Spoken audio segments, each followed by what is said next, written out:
The Dalton House is known today as one of the oldest social clubs in America. However, it wasn't always meant to be a social club at all. Before the weekly scheduled meetings and parties that take place today in the house, the Daltons once lived and made their mark in the city of Newbury, Mass. in the mid-1700s. It all started with a wealthy merchant by the name of Michael Dalton.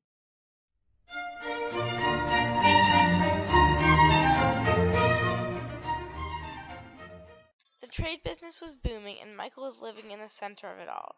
Downtown Newburyport was not only constantly busy, but was also very polluted. This is what drove Michael to move out of downtown Newbury and further out into the suburbs, where he bought a plot of land. In 1746, the Dalton House was constructed.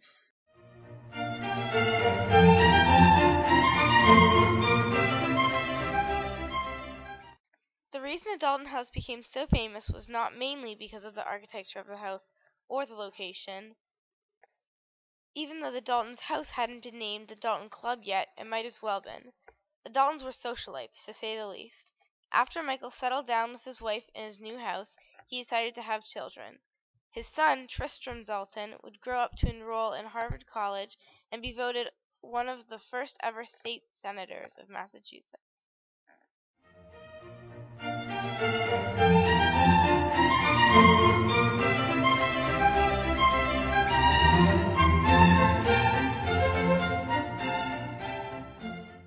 Because Tristram was attending college with men like John Adams, John Hancock, and Theophilus Parsons, he became good friends with them.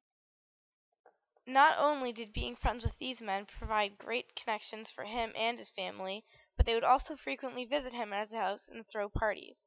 Other people that Tristram was friends with were Thomas Jefferson, Sam Adams, and George Washington.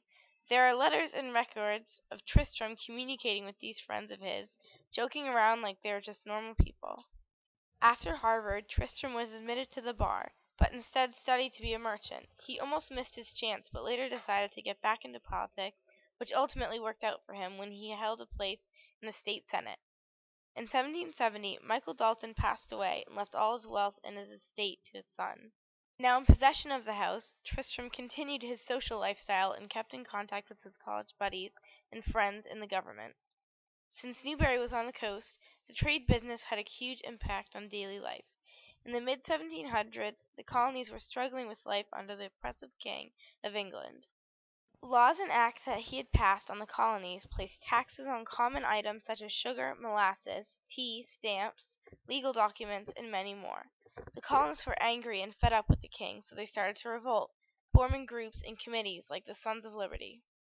The colonies, especially along the coast, were getting worked up, but still followed the laws of the king to some extent. Because they were being obedient, the king gave them slack and focused more on the debt that England was facing due to the French and Indian War. As the king's back was turned, the colonists took advantage of their moment of freedom and prospered under their own government for years. This period of salutary neglect, although followed by even more oppression, sparked the idea of independence in the minds of the colonists. From then on, they did not slow down, and it was only a matter of time until they fought their way to freedom. Although Tristram was a patriot, he wasn't much involved in the public affairs of the Revolution. He sold the family house and attempted to buy a plot of land in Maine, which didn't ultimately work out for him because the real estate business was doing so poorly. When he attempted to buy back the house, it had already been bought off by another family, so he took a job in the Boston Custom House and lived a quiet life till he died in May of 1817. The entire Dalton family can be found in the graveyard of St. Paul's Church in Newburyport, Massachusetts. Many years after the Dalton's house was sold and repossessed many times, the Dalton Club came to be what it is today. After the owner of the house passed away, the Independent Social Club of Newburyport was looking for a location to hold events and parties. They came across the Dalton's house and figured it was perfect. They named it the Dalton Club, and the rest is history. The Dalton house overall had a definite political and social effect on America at the time. Harvard was a magnet for wealthy and famous young men, and the Daltons housed them. Tristram and Michael Dalton both played roles in the economy of Newbury. Michael was involved in the import-export business on the coast, and Tristram ran the government in the state of Massachusetts. Although the original Dalton family is now deceased, their traditions carry on when parties and events are held in their family house.